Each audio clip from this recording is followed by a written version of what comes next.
లూకా సువార్త 14వ అధ్యాయము 26వ వచనం చదువుకుందాం.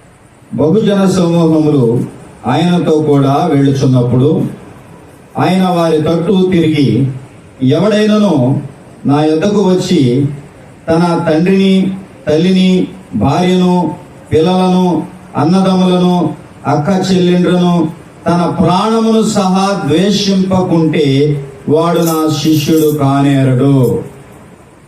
ఎవడైనను నా యొద్దకు వచ్చి తన తండ్రిని, తన తల్లిని, తన భార్యను, తన పిల్లలను, తన అన్నదమ్ములను, తన అక్క చెల్లెండ్రును, తన ప్రాణమును సహా ద్వేషింపకుంటే వాడు నాకు శిష్యుడు కానేరడు. క్రైస్తవ్యం అనేది ప్రాణాన్ని పెట్టేది. కాబట్టి ప్రియులారా, మొదటిగా యేసు ప్రభు వారికి మనం శిష్యులు అవ్వాలనుకోండి, మనం ఏం ద్వేషించాలి? మొదటిగా నీ దగ్గర ఉన్నది నీ ప్రాణం. నీ ప్రాణాన్ని నువ్వు ద్వేషించగలగాలి. ఎవరు ప్రాణాన్ని ద్వేషించలేరు అంటే, తిండిబోతులు ప్రాణాన్ని ద్వేషించలేరు, తిరుగుబోతులు ప్రాణాన్ని ద్వేషించలేరు, తాగుబ్రోతులు ప్రాణాన్ని ద్వేషించలేరు. ఎందుకంటే ప్రాణం పోవటానికి వారికి ఇష్టం ఉండదు. దేవుని కోసం నేను ఎందుకు ప్రాణం పెట్టాలి? యేసు ప్రభు కోసం నా ప్రాణం ఎందుకు పెట్టాలి? కాబట్టి నేను ఇలా తింటూ బ్రతికేస్తా, నేను ఇలా తాగుతూ బ్రతికేస్తా, నేను ఇలాగా లోకంతో కలిసి బ్రతుకుతా, ఎంతకాలమైనా బ్రతుకుతా. చావటానికి వాళ్ళకంట ఏముండదంటే ఇష్టం ఉండదు. ఎందుకు వారికి ఇష్టం ఉండదంటే, వారు తమ ప్రాణమును ప్రేమిస్తా ఉన్నారు. తమ ప్రాణానికి ఆధారమైనటువంటి ఆహారాన్ని ప్రేమించేవారుగా ఉన్నారు, పానీయాన్ని ప్రేమించేవారుగా ఉన్నారు. చూడండి, ఈ లోకంలో చాలా మంది చాలా రకాలైనటువంటి వాటిని ప్రేమిస్తా ఉన్నారు. యేసు ప్రభు వారు ఏం చెప్తున్నారంటే, అతని ప్రాణముతో సహా ద్వేషించాలంట. తల్లి కాదు, తండ్రి కాదు, పిల్లలు కాదు, భార్య కాదు, అక్క చెల్లెళ్ళు, అన్నదమ్ములేం కాదు. మొదట ప్రాణాన్ని సహా ద్వేషించితేనే ఆయనకి శిష్యుడు కాగలుగుతాడంట. చాలా మంది అసలు పనినే పక్కకు పెట్టలేకపోతున్నారు. దేవుని సన్నిధికి రావడానికి చేసుకోవలసిన పనినే కొంచెం వాయిదా చేసుకొని ఆ తర్వాత చేసుకుందాంలే, ప్రార్థనకి వెళ్ళి వచ్చిన తర్వాత చేసుకుందాంలే, దానినే పక్కన పెట్టలేకపోతున్నారు. ఇంకా వీళ్ళు తల్లినేం పెడతారు పక్కన, తండ్రినేం పెడతారు, అన్నదమ్ములనేం పెడతారు, అక్క చెల్లెండ్రునేం పెడతారు, ఆ బిడ్డలనేం పెడతారు, భార్యనేం పెడతారు. యేసు ప్రభు వారికి శిష్యుడు అవ్వాలంటే వీటన్నిటినీ, వీళ్ళందరినీ కూడా పక్కకే, చివరికి తన ప్రాణమును సహా ద్వేషించాలి. ప్రాణము చాలా విలువైంది. మత్తయి సువార్త 20వ అధ్యాయంలోకి వస్తే 28వ వచనంలో, అలాగే మనుష్య కుమారుడు పరిచారము చేయించుకొనుటకు రాలేదు గాని పరిచారము చేయుటకును అనేకులకు ప్రతిగా విమోచన క్రయధనముగా తన ప్రాణమునిచ్చుటకు వచ్చెనని చెప్పెను. యేసు ప్రభు వారి లోకానికి ఎందుకు వచ్చారంట? అనేక మందిని విడిపించడం కోసం, అనేక మందిని వెలిగించడం కోసం, అనేక మందిని రక్షించడం కోసం, అనేక మందిని చీకటిలో నుంచి దేవుని రాజ్యానికి తీసుకువెళ్ళడం కోసం క్రయధనముగా ఆయన ప్రాణాన్ని ఇవ్వటానికి లోకానికి యేసు ప్రభు వారు వచ్చారని యేసు ప్రభు వారే సెలవిస్తా ఉన్నారు. మరి ఎందుకు శిష్యుడి గురించి చెప్తూ ఆ మాట అన్నారు ఆయన అంటే, నిజమే, శిష్యుడు కూడా ఆయన త్రోవలో నడవలసిన వాడై ఉన్నాడు.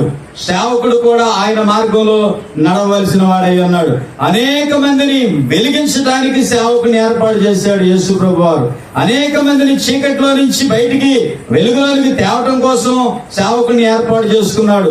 అనేక మందిని ప్రేమించి వారి కోసం ప్రాణం పెట్టడం కోసం యేసు ప్రభు వారు సేవకుని ఏర్పాటు చేసుకున్నారు. ఈరోజు ప్రాణం అంటే మనిషికి తీపైపోయింది.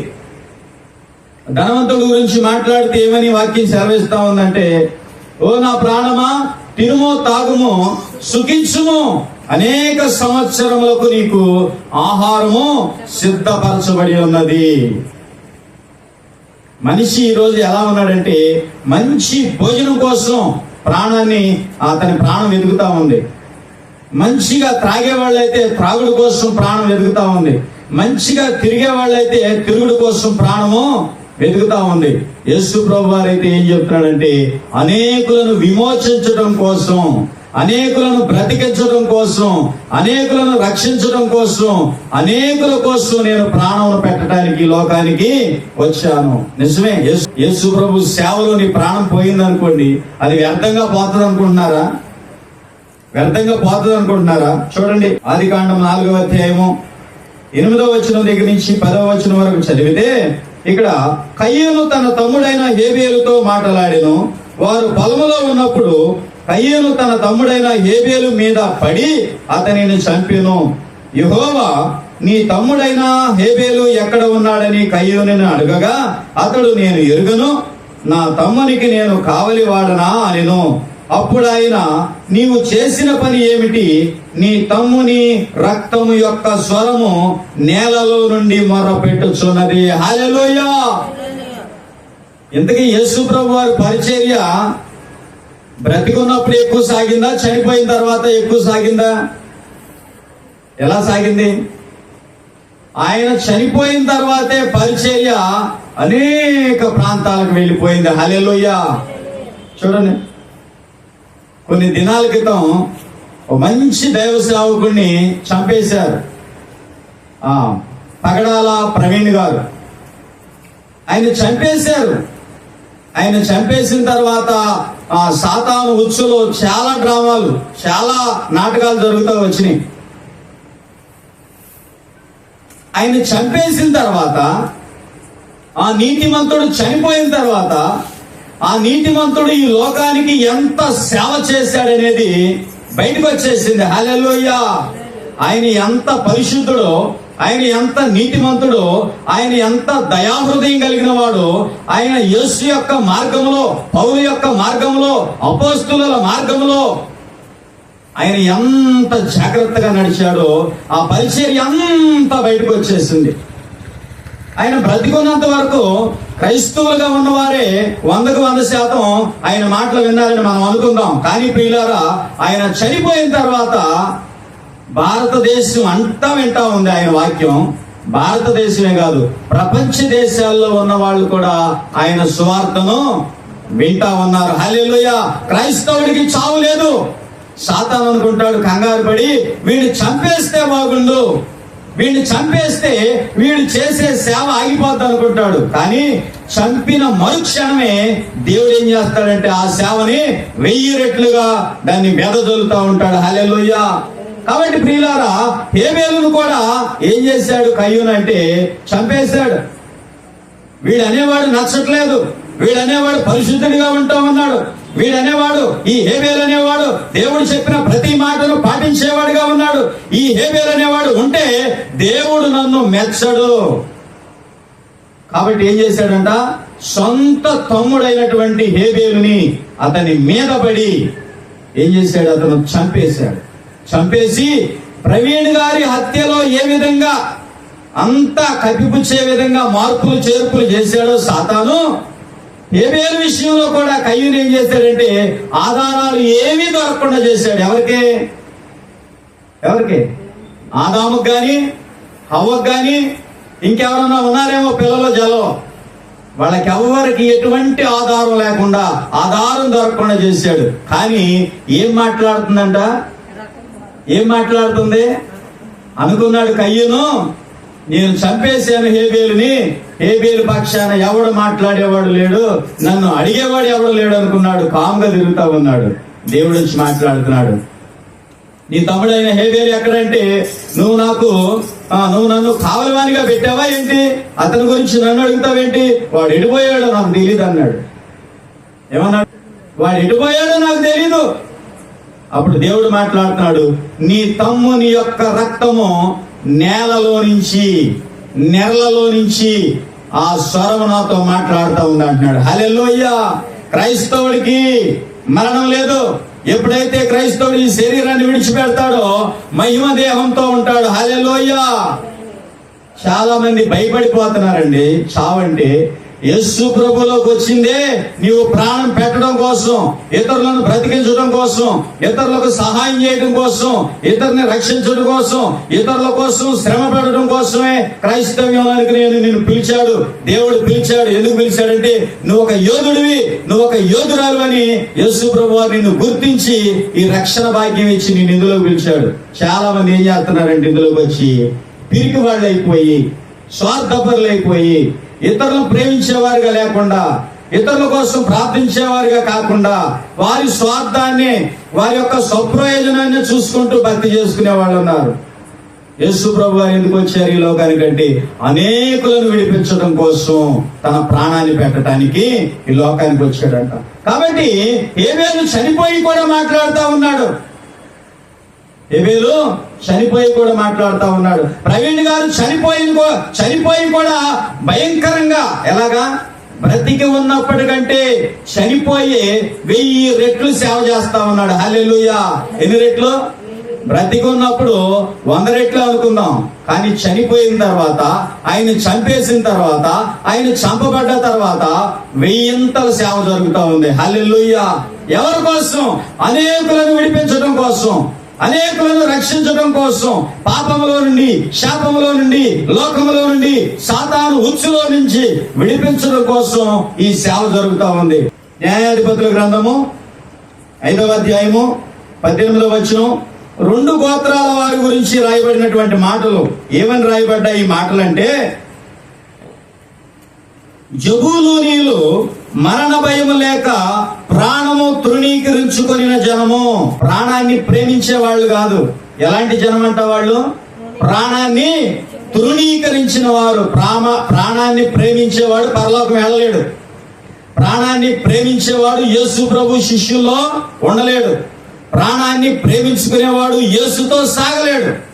ప్రాణాన్ని ప్రేమించేవాడు ఆ ప్రాణానికి కావాల్సినవన్నీ సిద్ధపరుచుకుంటూ కూర్చుంటాడు.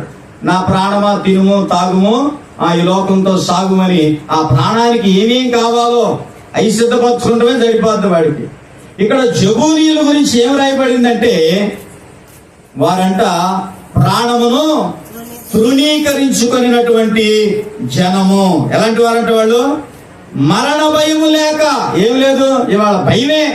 భక్తి చేస్తున్న భయమే, యేసయ్య మార్గంలో ఉన్న భయమే, యేసయ్య సువార్త వింటున్న భయమే, యేసయ్య సువార్త ప్రకటిస్తున్న భయమే. ఎంతో మంది ప్రవీణ్ గారిని చంపేస్తామని ఎన్నోసార్లు ఆయనకి ఫోన్లు చేశారంట, ఈమెయిల్ పెట్టారంట. భయపడ్డా?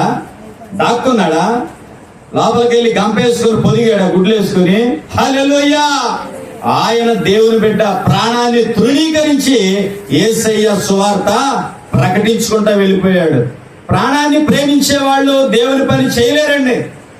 ఈ ప్రాణం కోసం ఆహారం సిద్ధపరచాలి, ఈ ప్రాణం కోసం పాపం సిద్ధపరచాలి, ఈ ప్రాణం కోసం తిరుగుడు సిద్ధపరచాలి, ఈ ప్రాణం కోసం తాగుడు సిద్ధపరచాలి. ప్రాణాన్ని ప్రేమించేవాడు యేసుతో నడవలేడు. వీరికి రాయబడినటువంటి మాట కింద ఇంకోటి, నఫ్తాలీయులు భూమి మెట్టల మీద ప్రాణము తృణీకరించిరి. 2 గోత్రాల గురించి రాయబడిన మాటలు ఇవి. వీళ్ళు కూడా ఎలాంటి వాళ్ళంట? వీళ్ళు కూడా ప్రాణం అంటే లెక్కలేదు వీళ్ళకే. ఎవరికే? వీళ్ళకి కూడా ప్రాణం అంటే లెక్కలేదు.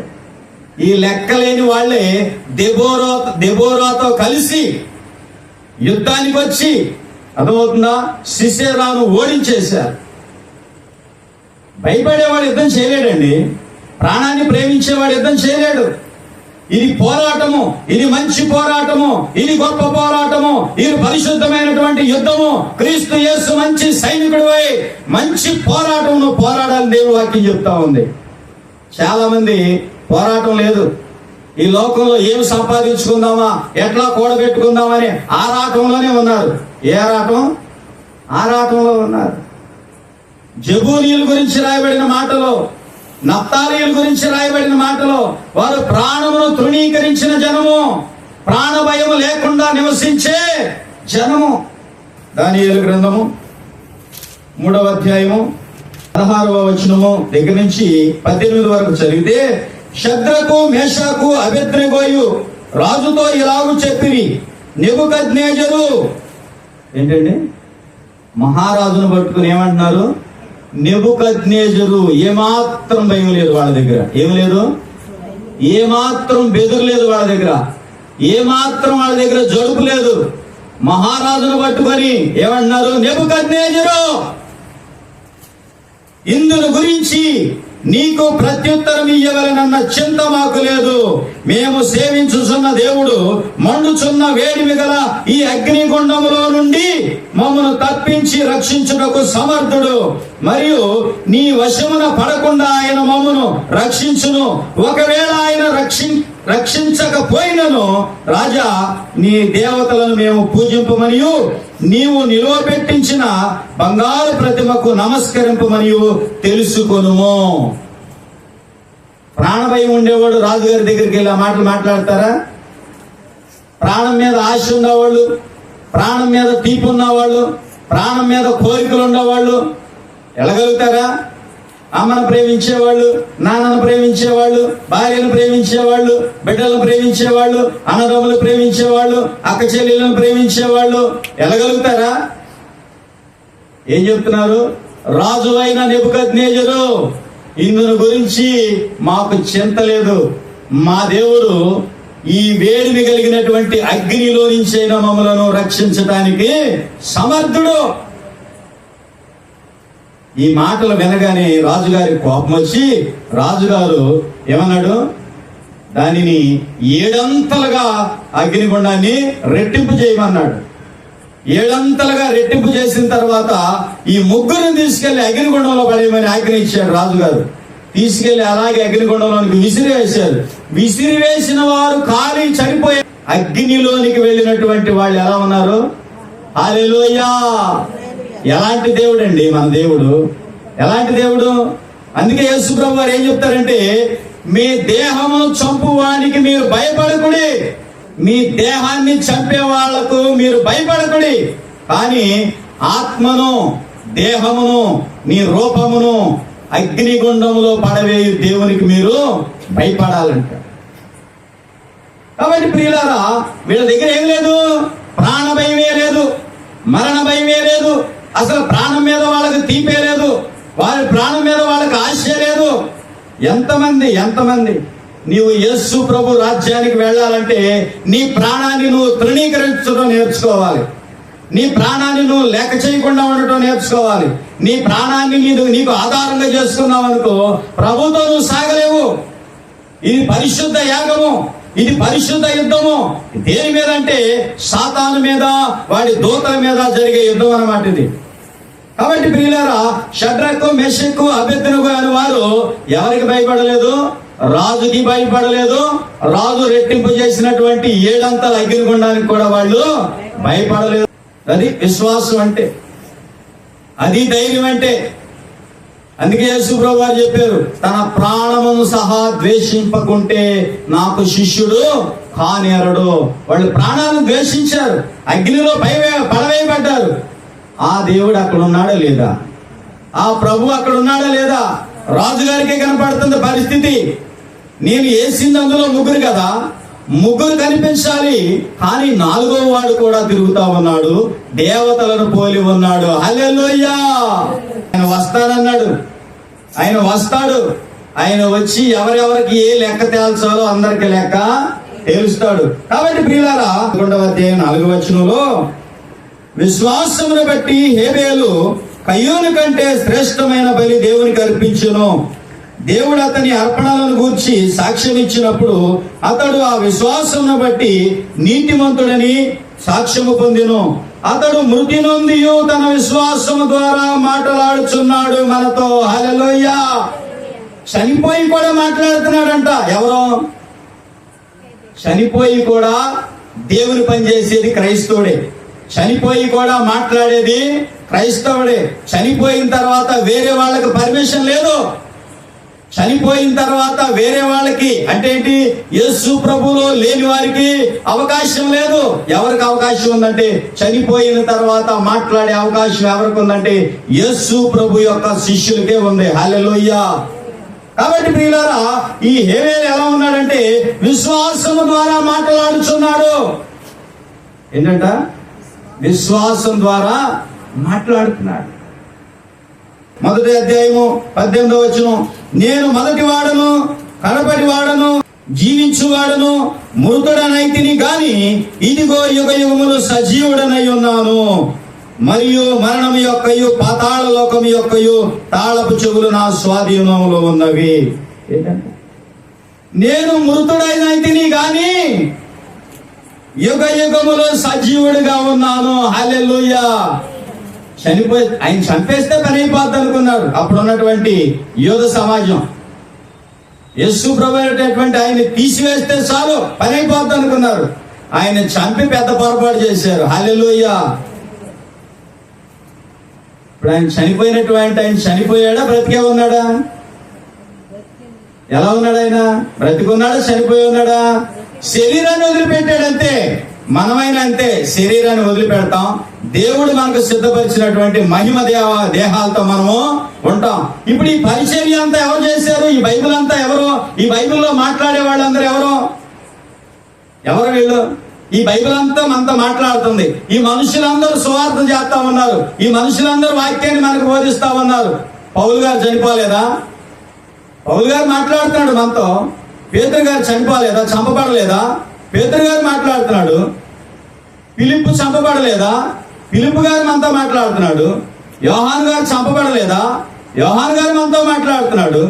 తోమా చంపబడలేదా? తోమా గారు మనతో మాట్లాడుతున్నారు. అంటే ఏంటి? వారు చనిపోయి కూడా సువార్త పరిచయం చేస్తా ఉన్నారు. హల్లెలూయా. ప్రవీణ్ గారి విషయంలో కూడా అదే జరుగుతా ఉంది.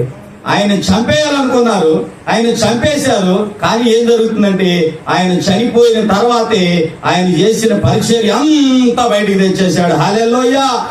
కాబట్టి ప్రియులారా, ప్రాణం కోసం మీరు ప్రాకులాడొద్దు. అదవుతున్నా? ఎప్పుడు మీ ప్రాణం పోద్దో అప్పుడే మీరు ప్రభు దగ్గరికి వెళ్ళిపోతారు. ఎక్కడికి వెళ్తారు? యేసు ప్రభు వారి దగ్గరికి వెళ్ళాలని పౌలు గారు ఏమన్నాడు? చావైతే నాకు లాభము, నేను ఈ దేహాన్ని విడిచిపెట్టిన మరుక్షణము క్రీస్తుతో కూడా ఉందును. ఎవరితో? ఈ పరిశుద్ధ గ్రంథంలో మనం చూస్తే వీళ్ళందరూ చనిపోయారు. వీళ్ళందరూ మనతో మాట్లాడుతున్నారు. ఈ చనిపోయి వీళ్ళందరూ మనతో మాట్లాడుతూ మనల్ని ఎక్కడికి నడిపిస్తున్నారు అంటే నిత్య జీవానికి నడిపిస్తా ఉన్నారు. హల్లెలూయా. బ్రతుకున్న వాళ్ళు చెప్తుంటే వింటున్నావా మనం? చనిపోయిన వాళ్ళు చెప్తే వింటున్నావా వాక్యాన్ని? చనిపోయిన వాళ్ళే మనతో మాట్లాడుతూ ఉన్నారు. ఎందుకు? వాళ్ళు చనిపోయారా లేకపోతే బ్రతికే ఉన్నారా? అంటే ప్రకృతి సంబంధమైన శరీరాన్ని విడిచిపెట్టారు. మహిమ సంబంధమైన శరీరంతో వాళ్ళు మనతో మాట్లాడుతూ ఉన్నారు. అందుకని ఆయన చెప్తున్నాడు, యేసు ప్రభు వారు ఏమంటున్నారంటే, మీరు మీ తల్లినైనా, మీ తండ్రినైనా, మీ బిడ్డలైనా, మీ భార్యలైనా, మీకు అక్కదమ్ములున్నా, అక్క చెల్లెళ్ళున్నా, అన్నదమ్ములున్నా ద్వేషించకుంటే, తన ప్రాణములు సహా ద్వేషించకుంటే నాకు సహోదరులు కానేరరు. అంటే ఏంటి? వాళ్ళు ఎంతమంది ఉన్నా వాళ్ళని త్రోసివేయమని, వదిలిపెట్టేయమని కాదు. వాళ్ళందరికంటే ఎవరు ఎక్కువ అవ్వాలంట? మనకి ఎవరు ఎక్కువ అవ్వాలి? మనల్ని విడిపించినటువంటి యేసయ్య మనకి ఎక్కువగా ఉండాలంట. మనల్ని బ్రతికించినటువంటి యేసయ్య మనకు ఎక్కువగా ఉండాలంట. ఎలా బ్రతికించాడు మనల్ని ఆయన? మన పాపముల చేత, మన అపరాధముల చేత మనం చచ్చిపోయిన స్థితిలో ఉంటే ఆయన పరిశుద్ధ రక్తాన్ని మనకిచ్చి మన పాపాలను కడిగి మనల్ని నీతిమంతులను చేశాడు. మనల్ని ఆయన శరీరాన్ని, ఆయన రక్తాన్ని మనకి అనుగ్రహించి ఆహారంగా ఇచ్చి మనల్ని నిత్య జీవానికి వారసుల్ని చేశారు. కాబట్టి తల్లి కంటే, తండ్రి కంటే, బంధువుల కంటే, బిడ్డల కంటే మనకి ఎవరు ఎక్కువగా ఉండాలంట? యేసయ్యే ఎక్కువగా ఉండాలి. యేసయ్య పనే, యేసయ్య సేవే మనకు ఎక్కువగా ఉండాలి. కాబట్టి ప్రియులారా, ఈ దేవుని పరిశుద్ధ గ్రంథాన్ని మనం చూస్తే వీళ్ళందరూ కూడా విశ్వాస వీరుల పట్టికలో కనపడతా ఉంటుంది. ఏప్రిల్కి రాసిన పత్రిక 11వ అధ్యాయంలో వీళ్ళందరూ మాట్లాడుతున్నారు మనతో. వీళ్ళందరూ దేవునితో నడిచారు. కాబట్టి మనలను బ్రతికించే దేవునిని మనం కలిగి ఉండటం మనకెంతో ఆశీర్వాదకరం.